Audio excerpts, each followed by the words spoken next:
Good morning, good afternoon, and good evening, speed gamers around the world, Zelda fans alike. You are tuned into Speed Gaming 5 for another Link to the Past Randomizer League Week 6 spoiler log co-op match. This is really exciting. I am Eudaimonistic, joined today by JP. JP, how you doing today? I'm doing good. This is going to be a really fantastic match here today. So these two teams are first and second in their division. They both entered this week undefeated in their division. I Like Big Boots took game one between them two, and now I got game two here. If I Like Big Boots wins, they will clinch the top spot in their division. If Kind of Random Retired wins, this division will come down to the last week for who will take it. Both have clinched playoff spots, but both of them want that top spot in the division and the first round bye that goes with it. Yeah, being that it's a best of or first of three series for each of the playoff rounds, and everybody on your team runs, it's pretty critical to win first place in your division if it's within reach. This is really kind of, as you mentioned, a very high stakes match between two teams which have pretty much dominated the entire 6 weeks up to this point. Yeah, I would even say for I Like Big Boots even more on the line, because if you could potentially get to a perfect 42 points in the regular season, that would give you an advantage throughout the playoffs, getting to dictate the modes in pretty much every best of 5 series you face.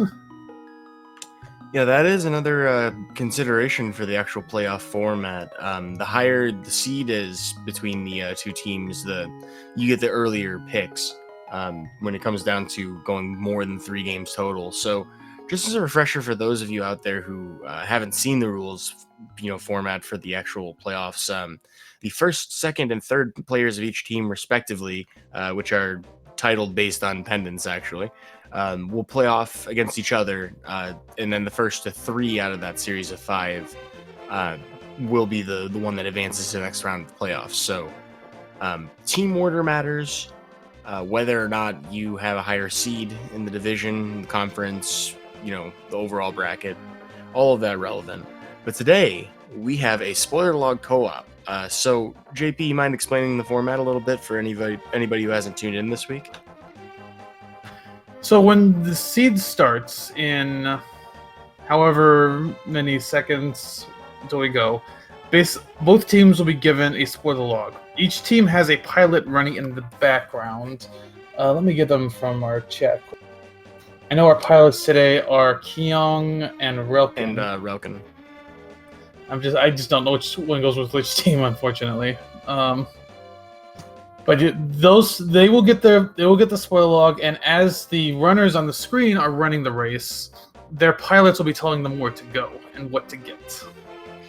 If I recall correctly, it should be Relkin for ganonsgonewild and Keong 92 for Furaime. That sounds right. But yes, this is an exercise in how patient are both people, whether you're a runner or a pilot, because I'll be honest, this is one of the most difficult things to do. This is one of the faster formats, and really we might see a fair amount of things happening early on just to give the pilot some time to kind of look through the log and route through the whole thing. Yeah, early on they're going to be almost frantically looking through the log, trying to figure out how to route it early. They'll settle down a little bit after you get a little into the seed, but then you've got to basically be routing on the fly. Two of you got to communicate well together, tell each other what you need, what you're looking for, where to go. Make sure you're telling what the right chests to open. And in a race like this, where you've got 2 runners that are very close in skill, or 2 teams that are very close in skill, every second counts. Yeah, some plays that you might see teams make when they feel like they have the window, or at least the time to do so. You might see someone open with a Houlihan play to try and buy the pilot some time. We might not see that in this situation. And both teams are very well experienced with spoiler log races. We do have, of course, spoiler log tournaments, which typically have a study period involved for the runner who is also the one with the pilot. Who is also the one with the log.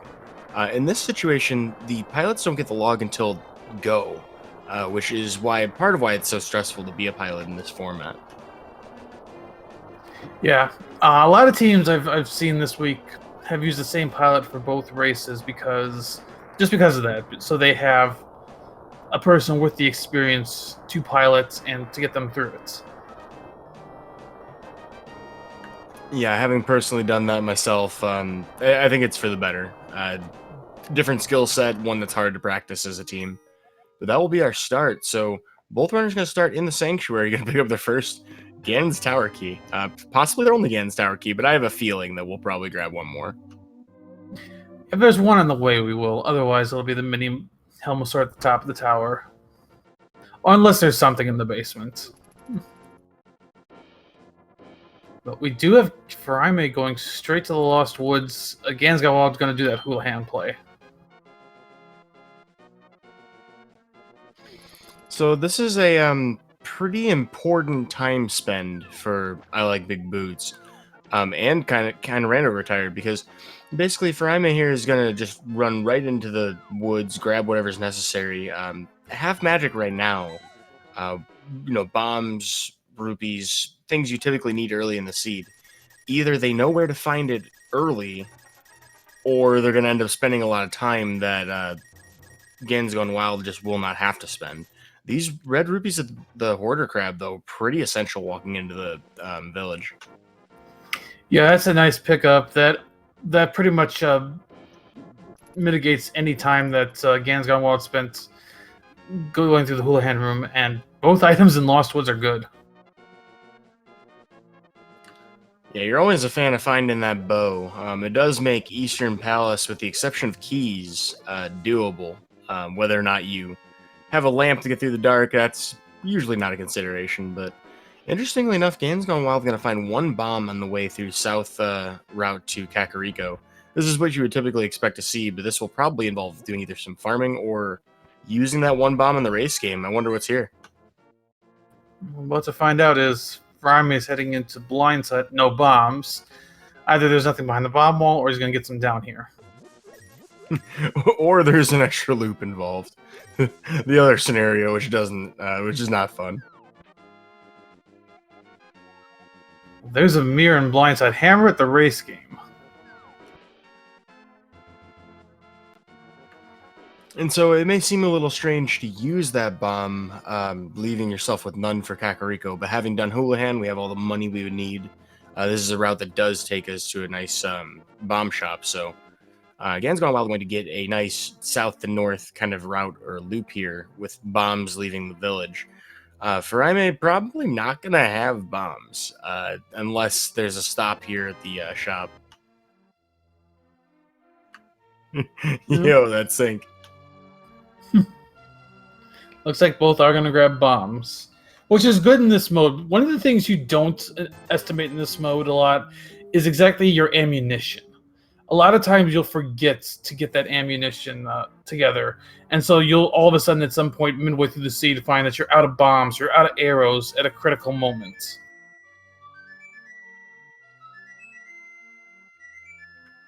Well, if you're tuning in late to the race, this might not be as synced as it looks. While on paper, this looks like, hey, they're doing the same things. You may notice a rupee difference. So ganonsgonewild still going to have to go through Lost Woods to get those two items. Furaime will be already on to the next part of the route after race game. Yep, so a little bit of divergence because of that. We'll see. There's still plenty of time to make this up, though.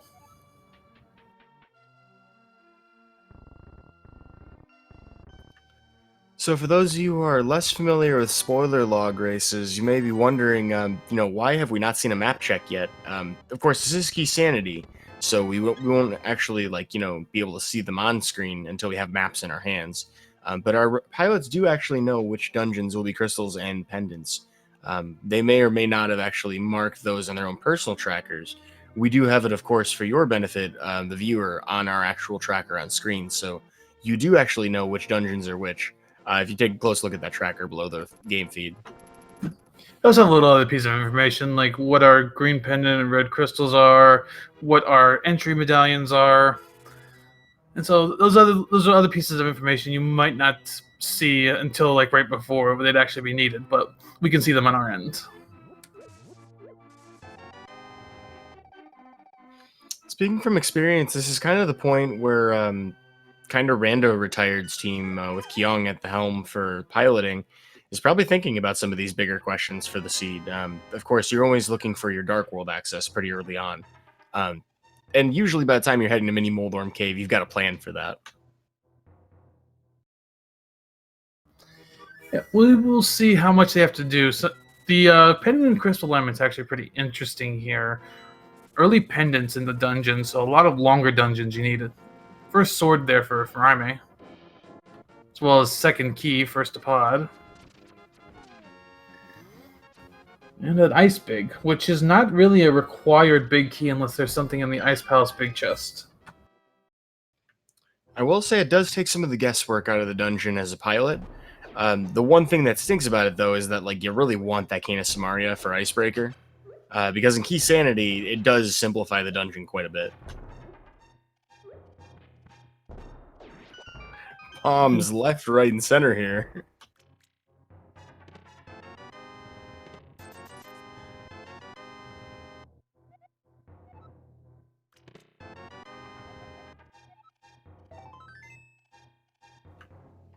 Alright, so we may have the benefit of the log ourselves and the commentary booth, and I am very interested to see Furaime heading towards the eastern area. It must be for this hut.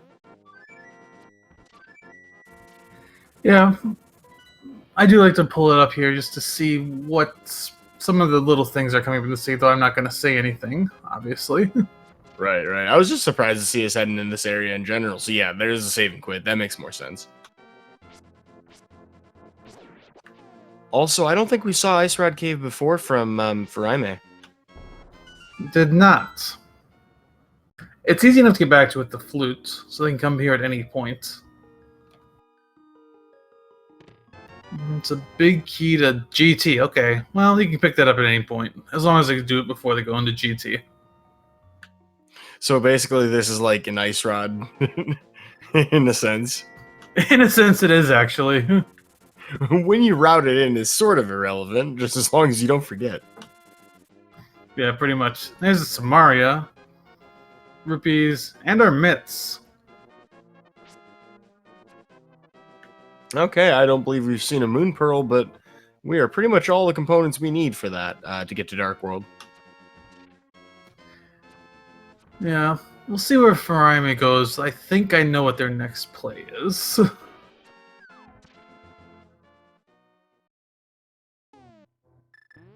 Oh, no, maybe not. They're going up the mountain first.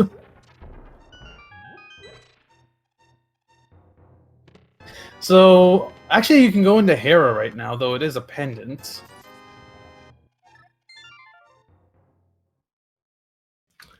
Actually, with the hammer, you've got full Dark or Death Mountain access right now. Yeah, that's true. With Titan's Mitts as well, as long as we have a Moon Pearl along the way, you could do Dark Death Mountain. We probably want a hook shot before that sequence, but we may find it on the way. I haven't looked for that specifically. Well, this is like an interesting crux for pilot and runner, because this is kind of a point where you're considering, hey, what are we going to get the most value out of with starting first in the Dark World route? Once you have access to the Dark World, you have a mirror as well. So, it does make sense to start your route wherever possible, in the Dark World first. But yeah, I mean, this is kind of like the hard part for routing. Oh, there's a Master Sword. I'm gonna grab a couple hearts to recover. The Sword of Evil Boy's Bane.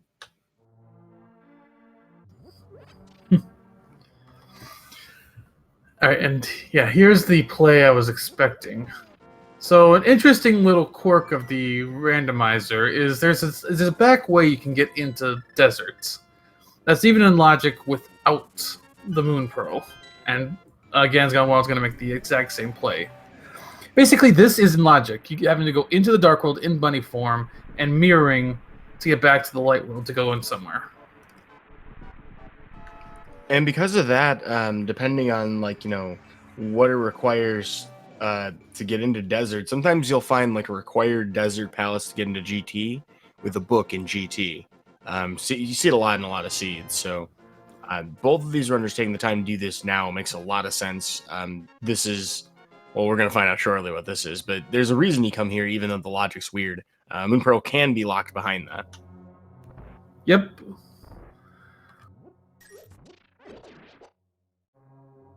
Both also picking up an ice rod here as well.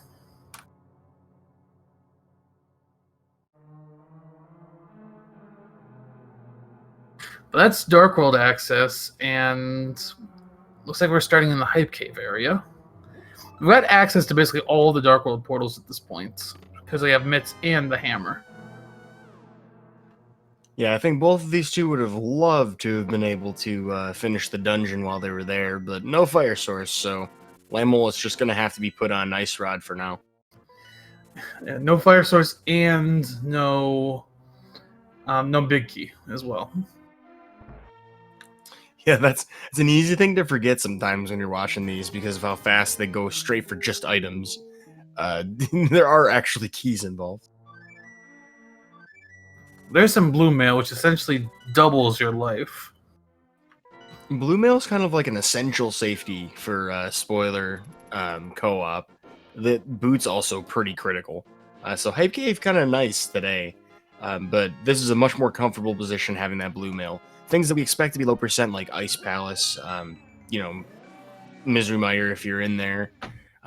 That's where your armor is going to make a much bigger difference.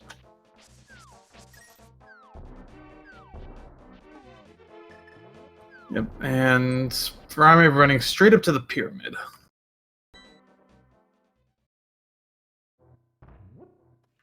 Yeah. 11-minute boots and on the pyramid. This has to be a spoiler race.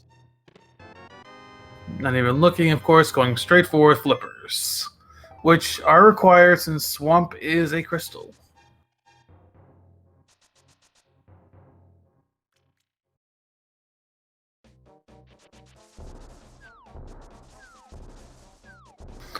ganonsgonewild going a different way, though.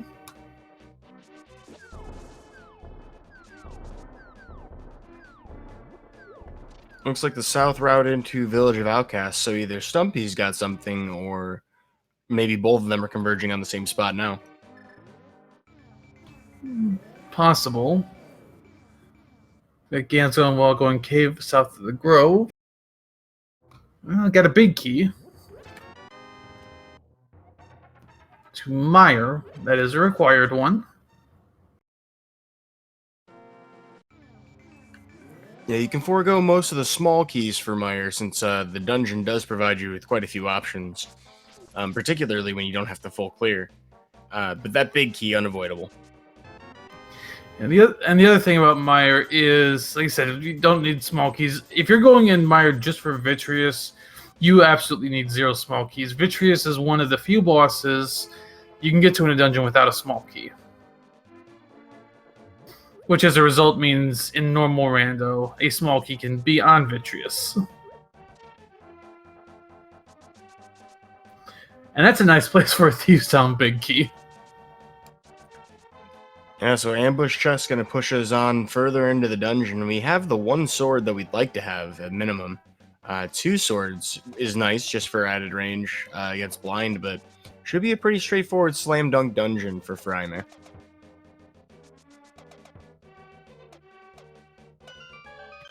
Also of note, we do not have a small key, so we will not need something in the basement.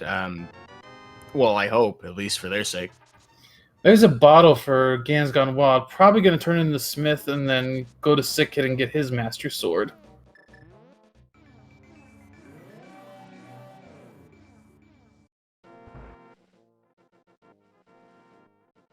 Just checking what the big chest does have. It. Yep, they will not be getting that.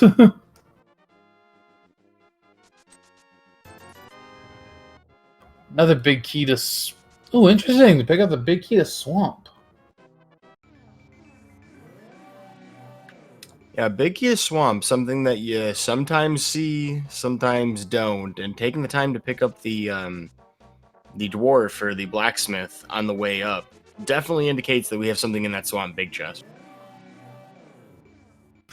I as much as I'm not going to say anything from the spoiler log, I've been looking up some stuff and I'm laughing. We'll see it later. Yeah, I mean, you would not typically see people go out of their way for that big key, So I get the feeling this is going to turn out interesting. But for those of you who are just tuning in, maybe off of a different channel, nice. Thanks for joining us.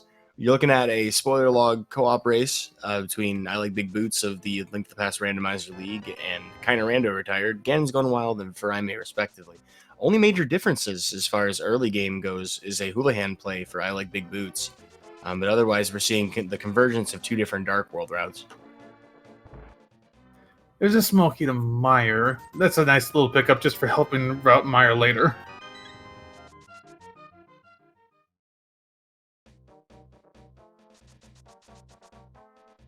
In terms of items, we still need quite a bit. We need to find a hook shot, a fire rod, 2 medallions.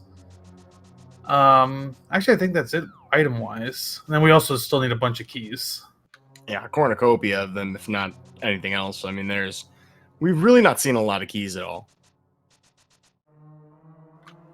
That being said, we have not really been in a lot of dungeons either. Yep, we dipped in the desert but couldn't finish it. Dipping into Thieves Town right now. Well, actually, not dipping. Just we're gonna clear it out right now.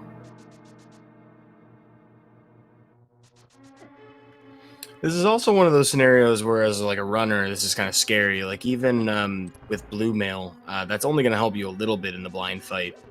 Furaime pulling it off with a total of 6 hearts, which is a decently generous place to be as a runner. A lot of pilots do not give you a lot of health, so both of them with the same kind of kit to work with. But a scary place nonetheless. Lots of places to take damage. Not really a whole lot of recovery options. Always feels good to get through this split. And this is where also the runners need to know, or the pilots need to know their runners. They need to know what they can handle and what they can't, what they need to route in and what they can avoid. And it's where building that building that relationship between the pilot and runner is big. Yeah, I would even hazard to say it's a big trust experience. Do you know that your pilot's gonna give you the options you need as a runner, and you know that your runner is going to execute on what you ask of them? Because a lot of times, just the hesitation alone for feeling like, hey, I don't have enough to do this situation is enough for you to not be able to do the situation. You're like, if you try to play too carefully, you take more damage sort of paradigm. Yeah, exactly.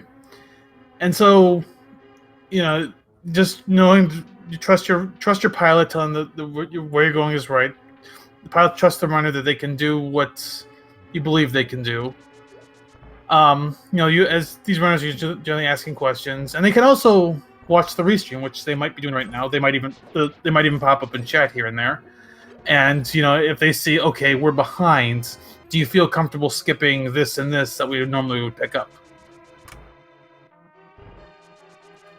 Yeah, I'll say the temptation to... Oh, wow, that was a frame rule avoidance on that Zazax. I'll say that, generally, most teams are not going to want to spend a lot of time watching their opponents. Pilots would be the one to do it if they're going to.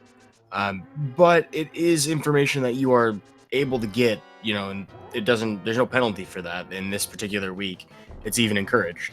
I'll say personally, I did actually look at my opponent's restreams a couple of times for this particular week, because it is good to know as a pilot, whether or not you need to try and cut some corners. I'm not sure what Furaime was doing there. Look, the duck did not want to come. Meanwhile, Gan's Gone Wild got his first crystal.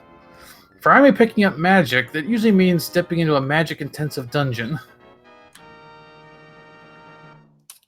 I'm not a magician or scientist of the magics, but I'm assuming that means Ice Palace. Maybe not. This is interesting. They don't have a Meyer medallion, so they're not going into Meyer, unless the Meyer medallion is right next to it. This I actually have not looked up yet, so I don't know.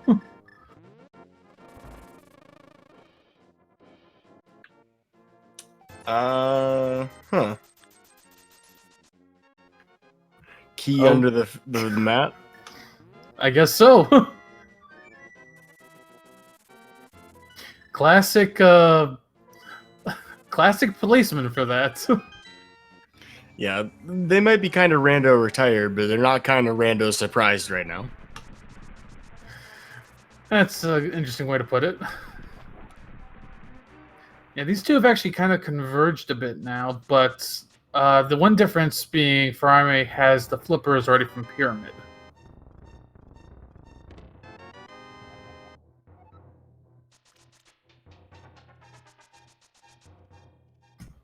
So looking at just kind of looking at this dungeon, and yeah, there's definitely some good stuff in here that they want to pick up.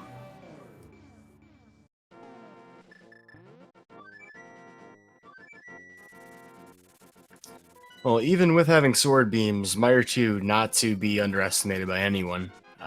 Furaime getting through it, damageless, thankfully, but that took quite a few cycles. That's one of those things that just feels bad when you don't get it. Now, ganonsgonewild is going for Ice Palace, it looks like. Yeah, fake flipper entry nonetheless. So this will subvert the necessity of going to the pyramid. Except they which can't is go something we into saw Furaime do. except they can't go into Ice Palace because he does not have either Bombos or Fire Rod. Thankfully, a quick thing to check and do.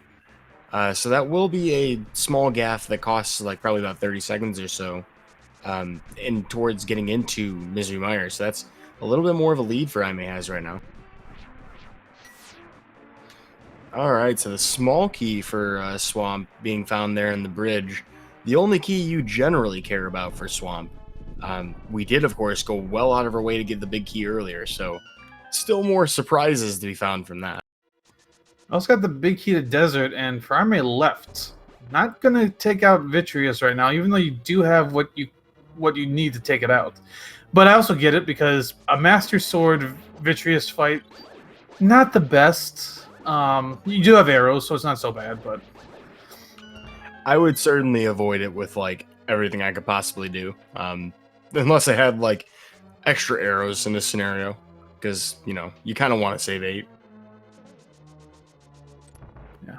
Oh, ganonsgonewild going a different way. Well, I think we did see the switch get hit by Furaime, so I think this might be a similar round overall. Yep, you're right. You're right.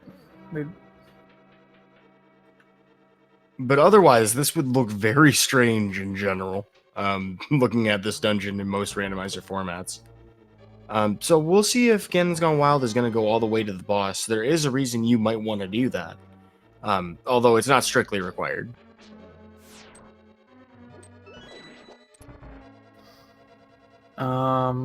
Interesting. Did not go get that swamp small.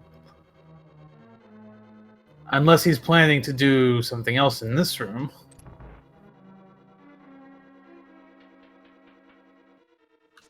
Yeah, that swamp small was in that small chest right before. Wait, yeah, that we did not. ganonsgonewild did not pick that up. I thought for a second there he was thinking about hovering. I don't know if he can do that. I mean, sometimes in Key Sandy, you hookshot over to that chest. It can be a little efficient.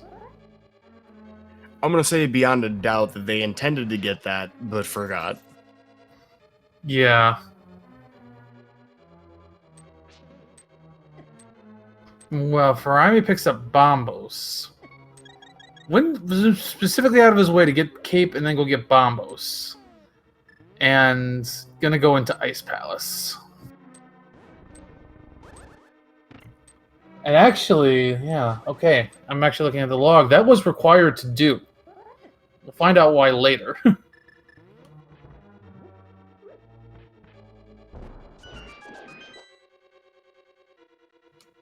Alrighty, well, I like big boots with ganonsgonewild and Relkin. They wanted to go into Ice Palace before. Furaime heading in there now with Kyong at the helm. With that Bombos in hand, we have what we need to do this. That Fire Rod's still eluding us, although I think both of our teams have that firmly in their minds. Yeah, I'm pretty sure they both know where it is at this point.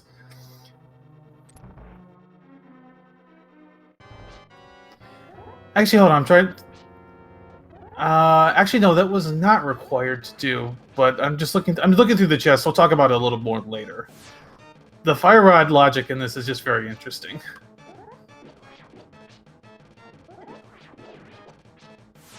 Yeah, Gan's gone while doing a Master Sword Vitreous fight.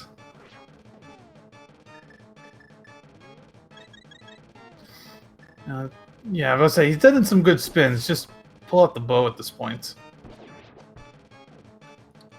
Yeah, you definitely don't need all 30 arrows in order to clear out the remaining eyeballs. Each one takes 3 if you haven't done any other damage sources to them. And unfortunately for Gan's Gone Wild, going to actually get one of his arrows intercepted by lightning, which is kind of an unfortunate reality of the game engine.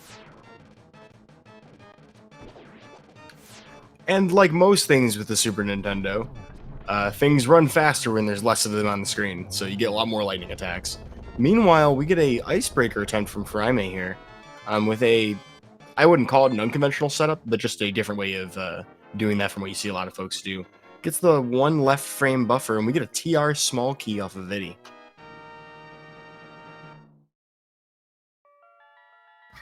And that is our second crystal. That also is both of our 5-6 crystals. And yeah, Gan's Gone Wild going back in to pick up that key he forgot.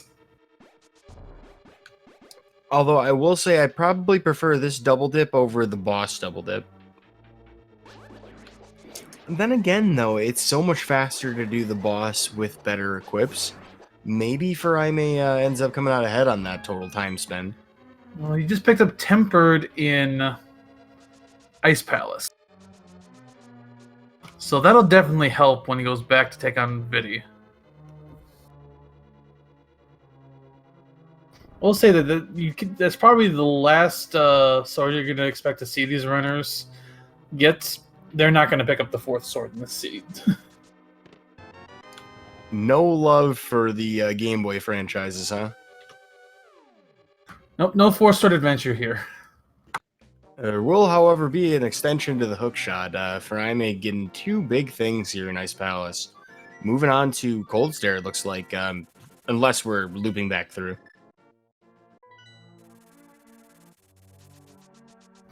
We are looping back through. So this is probably Ice Tea Room.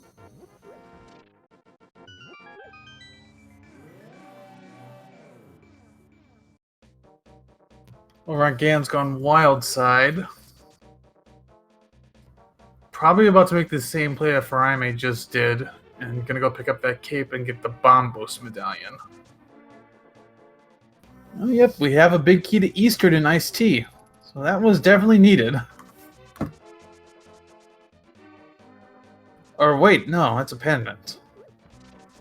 Unless there's something. That chest. Oh,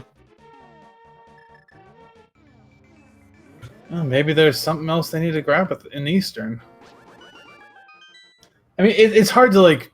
It's hard to like try to build suspense because he wouldn't grab the Eastern big key. It's pretty obvious there's something in the Eastern Palace that he needs to get.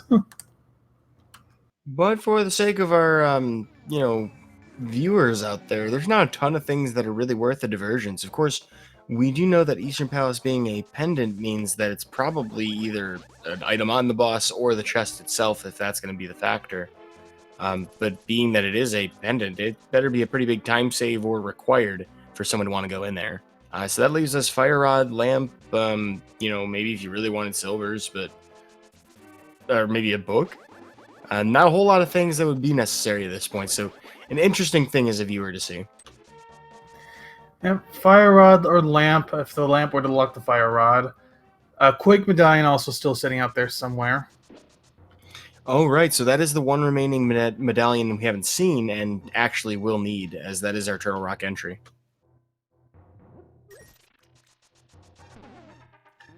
And then, of course, chat reminding us, yes, this is, in fact, Key Sanity. There could be a key there.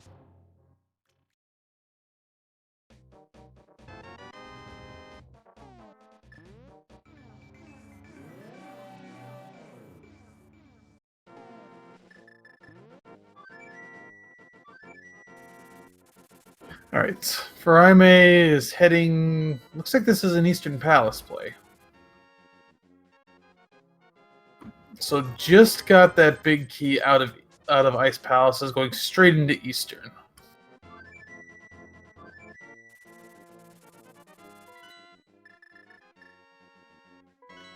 There's an interesting choice from Ganonsgonewild to go pick up another potion now, a red potion at that.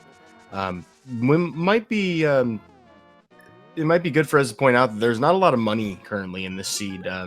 While we have picked up some along the way, it's been pretty much like hoarder crabs for red rupees. That's pretty much our primary income source. So it'd be interesting to see if we need more potions at this point, because it's a red potion for Ganonsgonewild if they buy again. Nothing else remaining for either runners.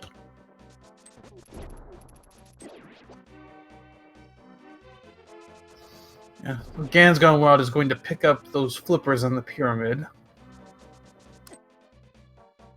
Furaime continuing through Eastern.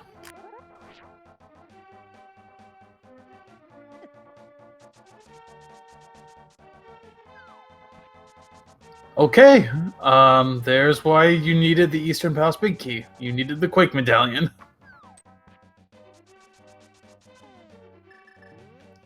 Well, that is access to all dungeons, with the exception of Skull Woods. We still need that Fire Rod.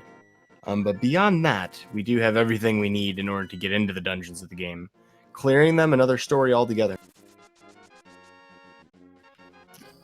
But just taking a quick look at what we have and what we need, we really don't need very much more to finish this out. I mean, Turtle Rock small keys, it's in a big key.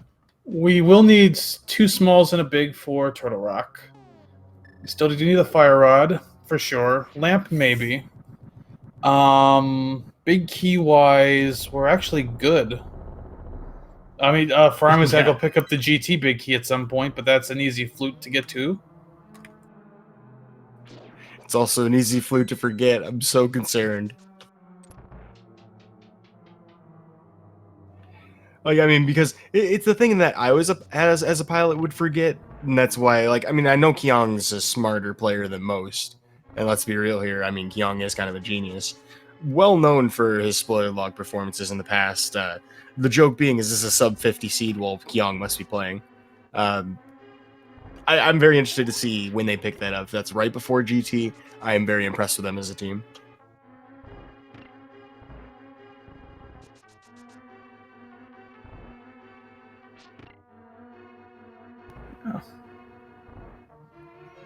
So we got Ganonsgonewild going through Ice Palace. Both of them have a dungeon, the other hasn't finished. Ganonsgonewild going to finish Ice right now. Furaime at some point has to go back to Mire, but he also still has to go do Desert at some point as well, so it wouldn't be too bad to loop those in. Yeah, I would say it's even less painful when you already have to do a double dip to begin with. You know, for coming back for that boss. So routing those two together, pretty convenient. You know, you don't want to have to do it twice, but if you're going to have to anyway, that's the way to do it. And let's have some fun. How about one big key to another big key that only unlocks one chest? We got the big key to Swamp off the Smiths, which led to the big key to Skullwoods. Mind you, both big keys you don't need for bosses. Like, these really are the fetch keys. Keys. Good lord. The fetch quests are keys this time, and so 1-to-1, what is it going to be? I mean, at this point, I think we only have a couple of things we could really require. You know, lamp, fire rod, or maybe a book to lead to one of them. As that was our Turtle Rock big key here in Swamp. Yep, another required big key. We're both going to have trouble saying keys the entire rest of this. Fetch quest keys. That is your new shortened version.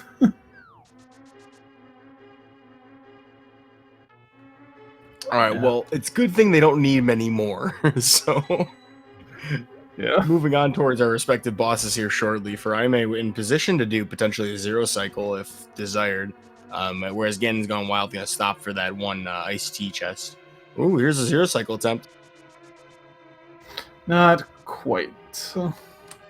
A valiant effort nonetheless. That's a difficult boss strat.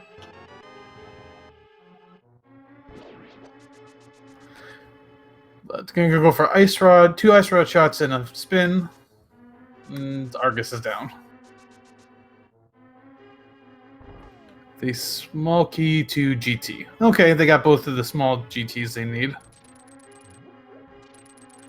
Yeah, so since we don't have to really do anything in Ganon's tower except for climb it, you need one minimum key in order to get up to the top, because you can get one from the mini Helmasaur near the top, but having 2 allows you to just skip that entirely as well.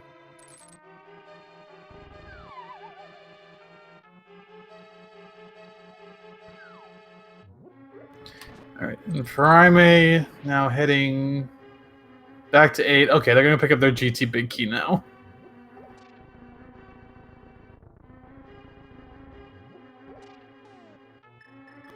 I don't know if that was intentionally delayed that long, or if, you know, they're in the background talking to each other like, go get that key, I don't want you to forget it. Galaxy Brain, I'm calling it now. You wait 30 minutes into the seed to get this. That's amazing planning.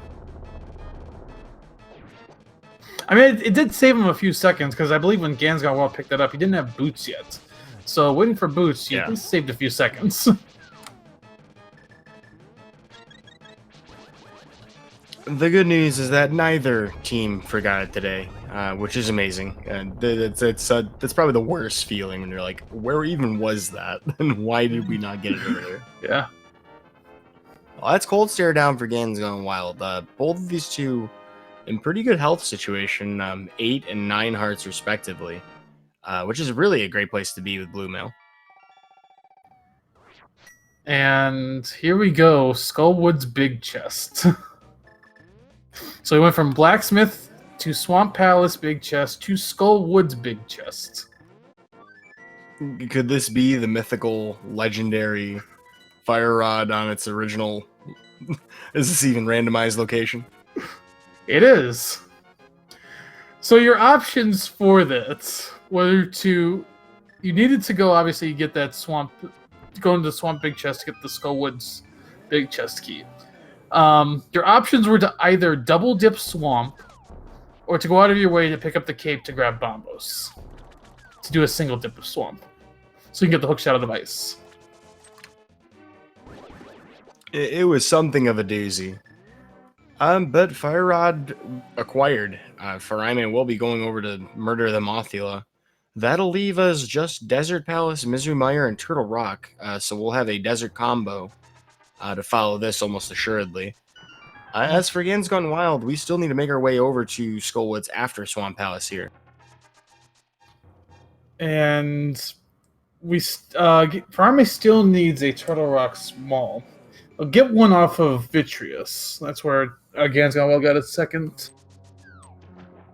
So the question is, where is a third?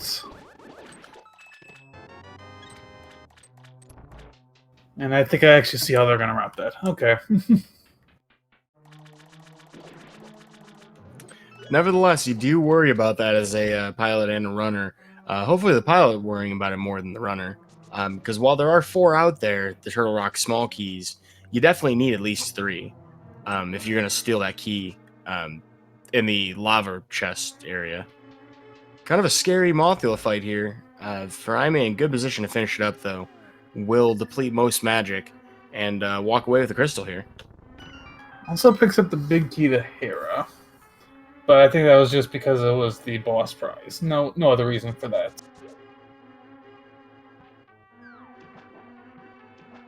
Well, actually, there's an interesting another little interesting piece of logic here. I think I'll just say this because I doubt they're gonna go get it. That Tower of Hera big key blocks the lamp. Yeah, and a couple of other items that could be bait, depending on exactly what you feel comfortable with. That lamp, as well as another item that I can guarantee you we will not see to help protect this. So things that we probably will not see either team go into Tower of Hera today. We will get to see a diver down, though, here from ganonsgonewild, as Furaime avoiding narrowly certain death.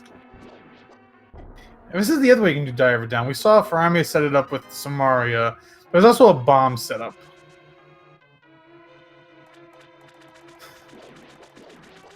We got also a chat asking about silvers.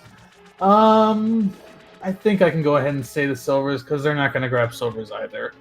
Silvers are in the pod big chest. Certainly not a place that we're going to be visiting anytime soon. And there are quite a few things in Palace of Darkness that, if you were already heading in there anyway, you might just stop for, but besides health and a couple of keys that we don't need at this point, it's pretty barren. Yeah, a lot of the items that you would like to have, but yeah, you're not going to get... We also had it brought up in chat where the fourth sword is. It's on the pedestal. Wow. Okay.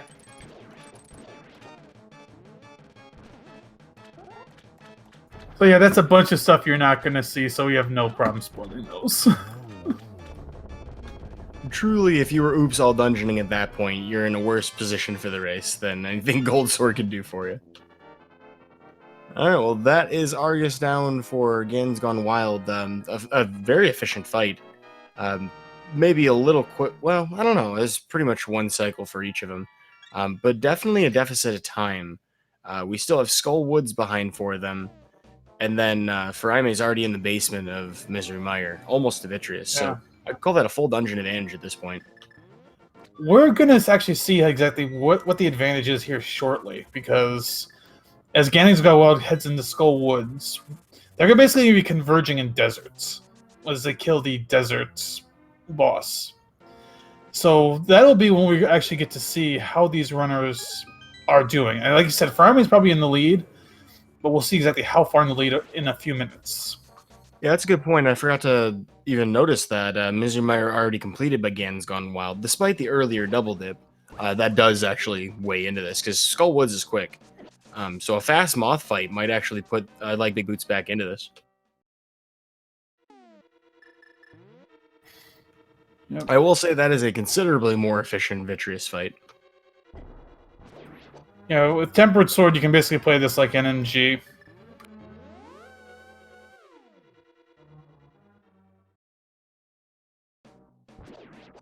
That is Furaime's 5th crystal, just a quick mirror to go into Desert for the 6th.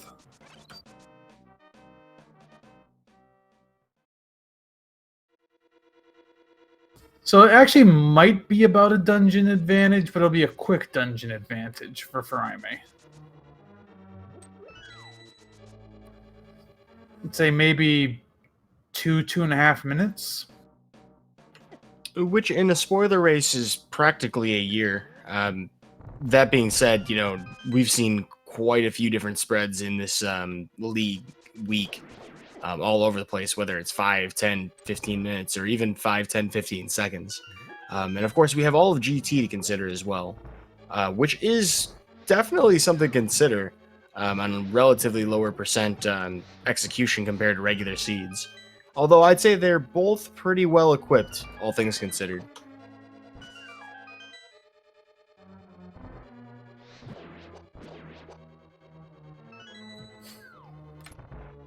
A reminder of what's on the line here. If I Like Big Boots wins, they clinch the division. If Kind of Random Retired wins, this division goes to the week 7. Yeah, and at that point, tiebreaker math becomes kind of a significant factor. So for both of these teams to control their destiny, best hope for Kind of Rando Retired is to win today. Gan's Gone Wild can do it outright here. That's a fast Mothula kill, though. Yeah, looking at next week, I Like Big Boots plays Blink, Finds a Way, and then Kind of Rando Retired plays Team Hot Dip. So both of them are in the bottom half of the standings. Over in chat, Drossi brings up an interesting point. A one-game playoff for the division title, that could happen. If Kind of Rando Retired wins and they both sweep next week, it would be a one-game playoff to decide who wins this division. Oh, I forgot about this for Gans. Oh, he never picked up Quake. So that lead for Kind of Rando Retired is even bigger. probably closer to 4.5 minutes. Yeah, so that Quake is a real big pain to get to, as we saw before. That's the big chest of Eastern Palace. And while it is pretty quick to go back there with boots and all the equipment that we have, fluting to and from, that is still all of the time that Furaime is going up the mountain, going into Turtle Rock. This being the very last dungeon that we need in order to get into the tower.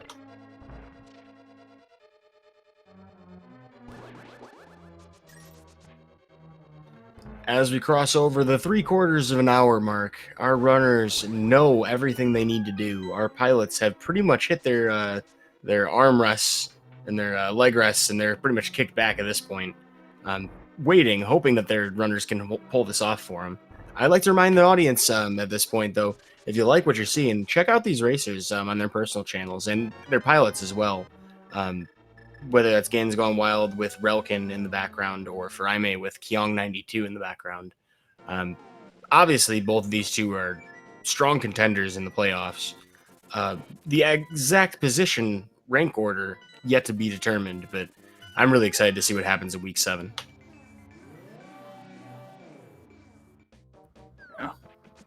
Also, quick shout out to our tracker Math Girl for keeping us today with all of the tracking that we've had to do. As we're looking for just one more Turtle Rock small key, of course, a small key in Turtle Rock. It never fails. And that's definitely something that can make a lot of people panic when they're looking at a log, just because you're looking everywhere else in the world, unless you're actually searching for specifically key D7, which is how they're notated. You might not realize there's even one in here.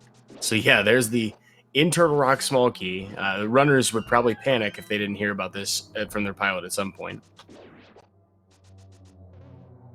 Yep, but that is officially go mode for Furaime. Just needs to finish off Turtle Rock and climb GT.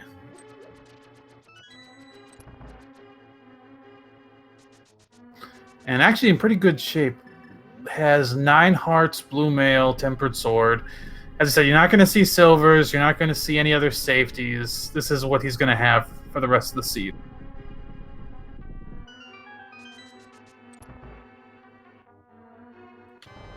Looking forward at what remains after that, I don't think we're really going to see anything stop for in the tower either. Because there's really nothing along the way. We will literally climb the tower and be done. Yeah, looking at what's in Ganon's tower, this is literally trash tower. Like, a bunch of rupees, pieces of hearts, arrows, bombs, a map, and a compass. The only item of even some value in here is the mushroom. Which, I'll just throw this out there, mushroom was entitled. I gotta say, though, it's amazing to me knowing that there is so much trash in GT, that our runners have this much health. This is really a testament to the pilots actually, keeping in mind, hey, our runners have an opportunity for this. They may have scoped out GT at some point and said, whoa, we're probably not going to get a lot of hearts unless we route them in along the way in the dungeons. A lot of, pilots will skip these hearts, thinking, hey, we want every edge we can get. But neither runner has died from execution mistakes, and that is critical in a race like this.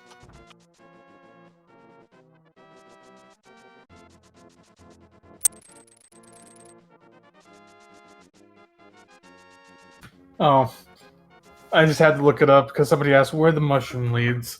It would have been in chat stream. Unfortunately, we'll not see it. Mushroom led to the net. Oh, I thought you were going to say shovel. No, not the shovel. Mushroom to net. Well, if it's nothing but net, might have been a slam dunk decision. Or maybe not. But Trinex here for Furaime. All the ammunition we could possibly hope for with that half magic.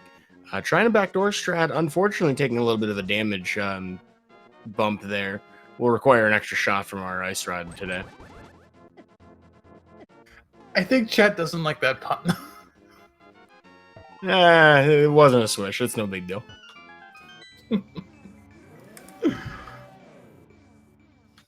All right, well, Furaime setting up from downtown for that sword spin, ready to go, ready to be done with this, and that was about as fast as that could have gone.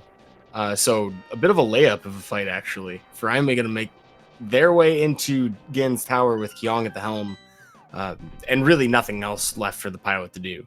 This is one of the more nervous points for a pilot because there's really nothing you can do to help your teammate. Although I think once you look at the restream, if you're Kyong 92, you're feeling pretty good about your run so far. Yeah, as I was mentioning, it's pretty much a 4-minute difference between these two right now. I think Furaime entered about 45-40, and ganonsgonewild entered at 49-40. In terms of separation between these teams, I think really the the Eastern Palace big key was a big factor for getting that Quake. The divergence didn't really cost our teams too much. Like, I wouldn't say that I like Big Boots was behind, because of massive routing differences. There was just one or two pickups that made things more efficient. Yeah, I will say that ganonsgonewild maybe had a couple of missteps in this one. ganonsgonewild and his pilot Rilken. Not grabbing the swamp big key or swamp small key in my right away, accidentally going to Ice Palace without a way to get in. There were a few small missteps in there. While Furaime and Kyong have been almost like solid throughout. Yeah, I mean, so like if you have any kinds of errors with your pilot, which most pilots are going to have an error or two, I would say that Kyong 92 is a bit of an enigma in that respect because I don't think there were like any mistakes at all, which I'm kind of blown away by. If you have any at all, it does depend on the execution of your runner. And Furaime, strong player of the game, will not give or yield any distance at all.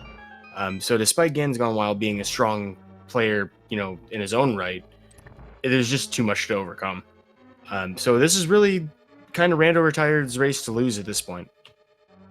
Yeah, and I think a lot of people in chat will like to see this because, as we said, if they finish this off and take the win, giving I like Big Boots their first loss of the season, it's going to come down to Week 7 and very likely a one-game playoff after Week 7 to decide this division. That's super exciting. And of course, I believe playoff games, the 1 week playoff for settling it is usually an open mode, right? 7-7. I'm not sure. I actually checked the rules on that, but I'm assuming it would be something standard so that neither runner would get a chance to choose.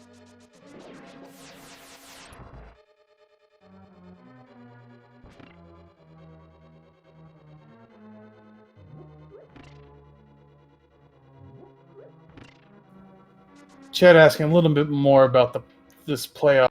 So it would be tiebreakers, basically, for the most part, going through the first few levels. The problem is their tiebreakers would all be tied between them.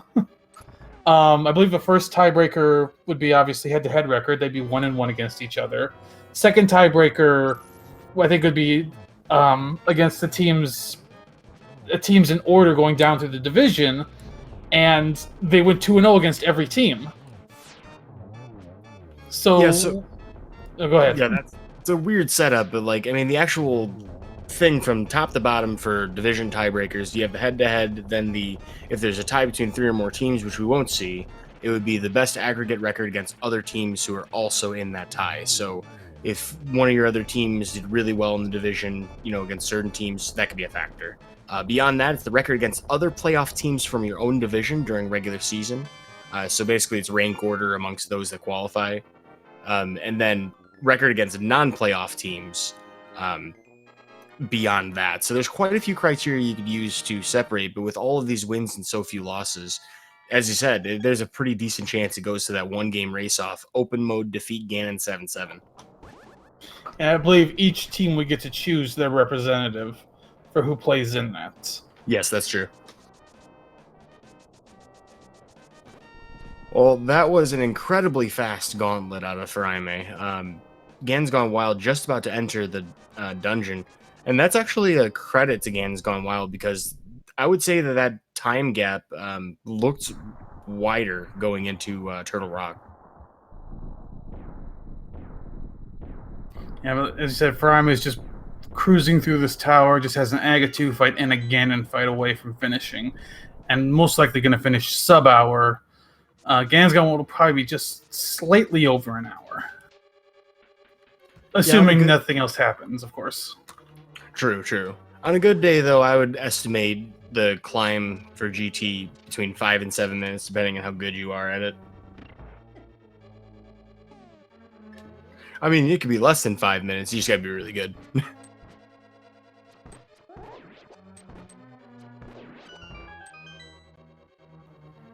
Agatu down, and we're on our way to Ganon. It is a tempered silverless fight. Also, there is no lamp, so on Torch Glitch, you're going to have to use the Fire Rod. But I believe Furaime, he has half magic. He also at least has 1 blue, I think, at a minimum. So should be in fine shape, even if he doesn't get the Torch Glitch. I know the ganonsgonewild has a red potion, so that's kind of a weird distinction between the two of them, as we did not have a ton of rupees to work with throughout this seed. At one point, though, Furaime did pick up more money, because last time I had seen it was like 40 rupees walking into the last couple of dungeons. So your pretty standard fight. We'll see if we can get a 1+1 out of Furaime here. It looks like we'll be a little bit short, but we might be able to get that third slash. Didn't get not a 1 cycle phase 1, but using the capes try to get the 1 cycle phase 2. Looks like it's having a little trouble. Might not. Actually, I think he's got it. Yeah, it'll definitely be a close one either way, but using that cape is a bold decision. I think it does speak to that blue potion that you mentioned before, because even with triples, you don't really want to deplete your magic. Yeah, he used up like 3/4 magic bar there. And I mean, he might not even go for Torch Glitch at this point, because it'll use a lot of magic to just try to get it. Well, speaking of depleting 3/4 of a magic meter, unfortunate situation in Land Molus 2 for ganonsgonewild. We'll probably have to pick up this magic drop, as we will not have enough for torches otherwise. And never mind on that. Furaime hits it with 1 fire rod shot. He did fire 2, but his first was perfectly timed to hit the Torch Glitch. I shouldn't have doubted him. I'm sorry. That's honestly really impressive, though, because that's a small window, so it's pretty exciting to see.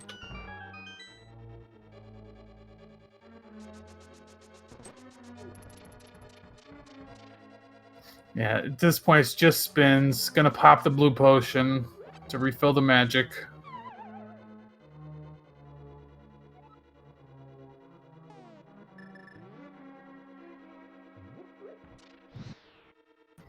And yeah, this is almost done. Just a few more spins.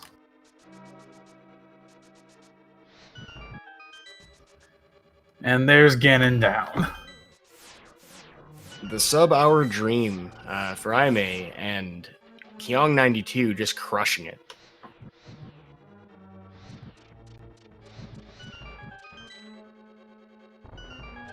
Yep, Furaime officially finishes in first place at the time of 57 minutes and 44 seconds.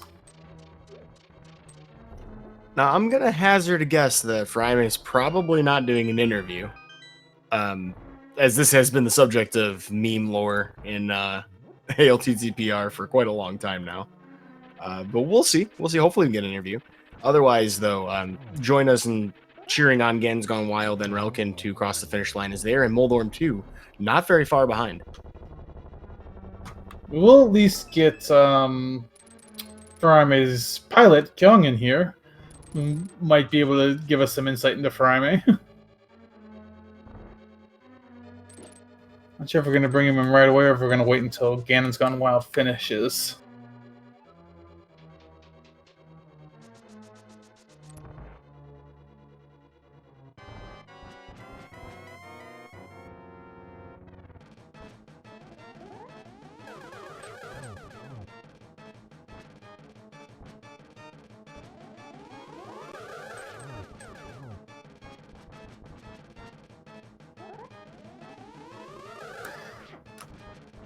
So yeah, we're going to wait until after ganonsgonewild finishes to bring in Kyung for an interview. As ganonsgonewild has Agatu down. Yeah, some fun patterns to deal with. One thing that is kind of an important detail as well about Aghanim is just whether or not you're doing spins or slashes. Spins can work just fine. They're just a little bit less precise. So it's a situational thing. Spins are great because you have a longer activation. It's active for longer. So if you have weird separation between the shots, that can actually protect you pretty well when slashing can sometimes have some downtime.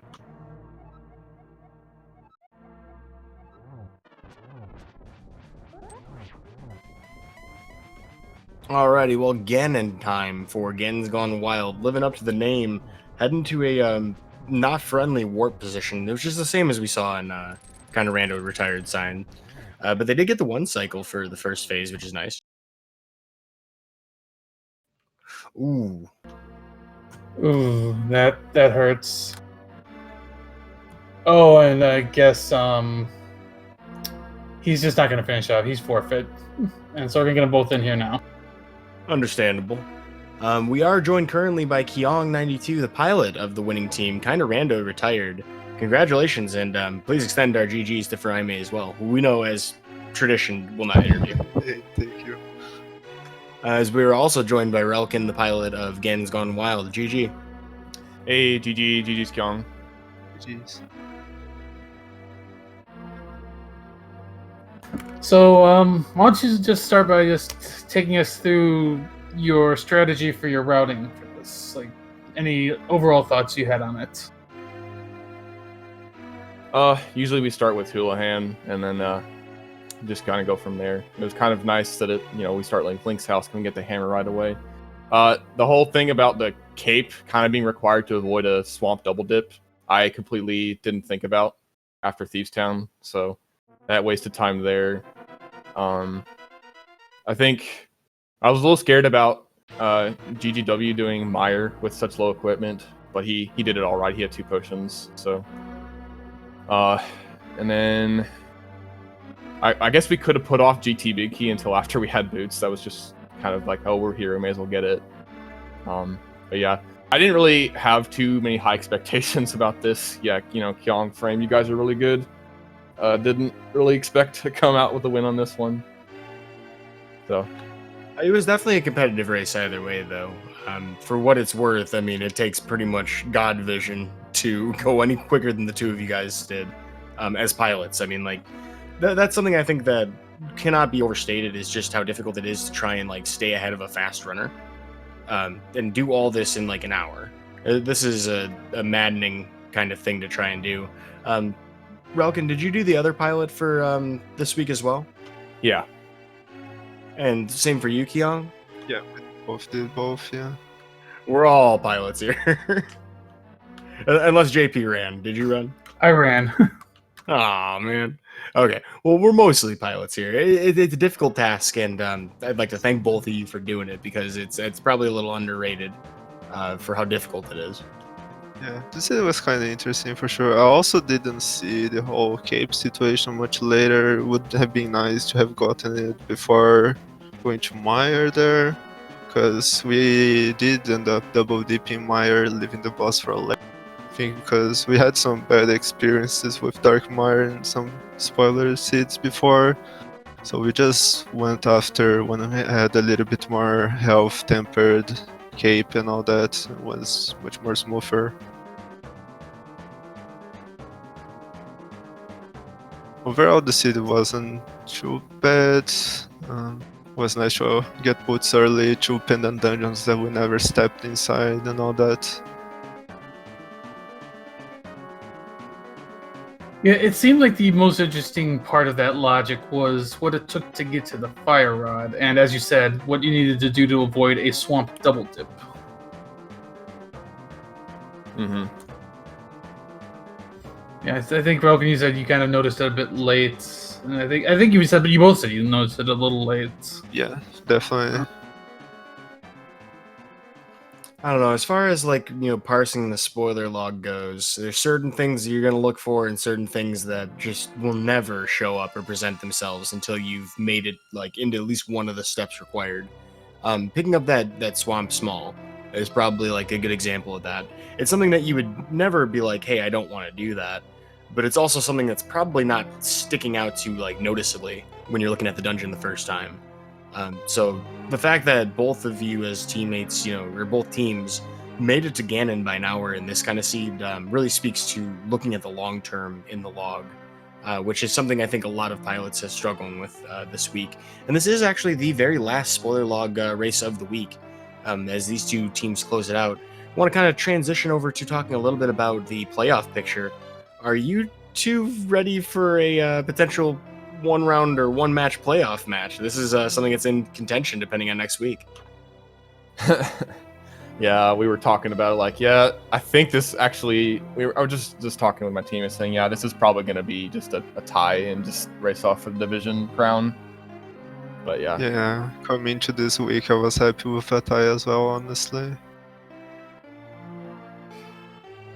But yeah, and then I guess so. Yeah, assuming that we win all the rest of our matches next week, this will be a tie and there will be a race off because Yep. the only losses that we've had are against each other. So Yeah, and I mean, even look at that race off. That's not as much as important as that race off will be to win. It wouldn't be the end of the world for either of you because you'd still both be in the playoffs, potentially set to clash again in the division final. It's gonna be interesting for sure. Yeah, I mean, you don't get a true bye week if you tie.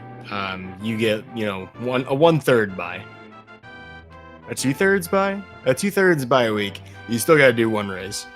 So we'll see how that all shakes out. Of course, does depend on both teams either winning both matches or losing only one or losing both of them. Would be quite the weird scenario. But it would actually there's some potential to shake up the third playoff entrant from your division. But otherwise, I would say the two of you are pretty well locked in. So, any thoughts on the spoiler format? I know that Kyong, you're very well experienced with it. Relkin, have you been doing a whole lot of spoiler outside of this? I did run a few of these. I haven't really run a lot of these. I've been mostly the pilot, so I've had more experience parsing than running. Well, despite the result of the race, I think it showed today. Like, the two of you guys really put on display what a pilot should be doing. I was very impressed personally as a pilot. Thank you. Will we have both of you in the spoiler tournament? I will, yeah. Yep. Gotta defend my title, right? Yeah, I was gonna say I've got the reigning champ here and here. Got to point it out, there are still plenty of opportunities for text replacements, and the Kyong text from the last tournament was pretty good. I think we can come up with some more than that, though. Yeah, actually, when the season of this league was announced, when they announced the spoiler log co-op, that was one of the biggest reasons I wanted to play again on season 2. I'm happy I got to play it.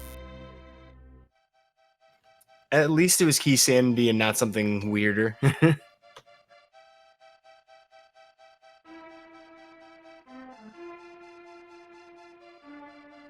Well, so any other thoughts about the race today, the league itself? Starting off with Relkin. I was about to call you ganonsgonewild because I was looking at the restream feed and I'm like, wait a second. It's okay. Yep, that's basically this is exactly what I expected this week. This is good, just a good sign of things to come for playoffs, and I'm looking forward to next week. Next week is by far my favorite mode, all dungeons co-op. Are your teams going to be using the same team for both races, or are you going to get all three of your runners into these races next week? I'm playing with Furaime both races. Kind of expected, I guess. If anybody knows about this, but yeah, and I'll be in both races. Zero Rush and ganonsgonewild will alternate. That's exciting. All right. Yeah, good. GG to both of you. We'll see you next week for some All Dungeons co-op, and yeah, we'll probably see you in the playoffs, fighting it out several times. Yep. Thanks for the restream. Thanks for the commentary and tracking. yep, thank you. Well, it has certainly been quite a fun experience watching these two teams. Of course, follow them on their Twitch channels if you haven't already, and of course, the rest of the Speed Gaming channels, the ALTTPR League channels, all the other things you need to know and see in order to see and know everything about this league. There is, of course, the website, ALTTPRleague.com, if you want to keep track of the actual standings, if you want to keep track of the rule set, keep a good look at what's coming up ahead. As far as matches on the schedule, there are still quite a few we have not seen yet. In fact, probably like 30 something matches that have not been scheduled yet for next week. But we do have one, the first of the week, starting at 1 p.m. Eastern time tomorrow, Monday, April 13th. So we're getting into that All Dungeons co-op. This is, of course, the conclusion of Spoiler Log Week for the co-op, week 6, and this has been really exciting. Thank you so much for joining me on the mic today, JP. Yeah, thanks for joining as well. Also, thanks to our tracker, Math Girl. Kind of want to just give a quick rundown of where we are right now before we finish up. Just going through the divisions, 14 of the 24 playoff spots have been clinched. 10 still are up in the air to be decided in the final week. Hyrule Castle division is probably the most interesting. Not one playoff spot clinched yet. There's still 6 teams alive in that division, and that one could still go a lot of different ways. Kakariko division, which our teams here today are, all 3 playoff spots clinched, but division title still on the line. Lake Island division has 1 clinched, the second probably clinched in the third end of the year. Lost Woods division, 2 spots clinched, 1 still to be decided, though 1 team in a good position there. All spots in Misery Mire division have been clinched. Pyramid of Power division still has 1 up in the air. Skull Woods division has just 1 clinched, and that's the division spot. And Village of Outcasts has 1 spot available. I think your team actually is still alive, technically. Is it, Ida? We need a lot of help. Yeah, definitely. I think, like I said, the most interesting division will be that Hyrule Castle division. 6 teams alive, no spots clinched. Yeah, and this last week, absolutely critical. The exact nature of the matchups and who wins in each specific matchup will have impacts for other teams. So as we talked about those tiebreaker conditions for the division, how you do against your opponents, how you do against the opponents who actually qualify, and all of that. This is probably going to be a fun math puzzle for somebody. I'm so glad it's not me. Yeah, but if you want to see the full details, definitely go check out the website and see all the madness that's scheduled for next week.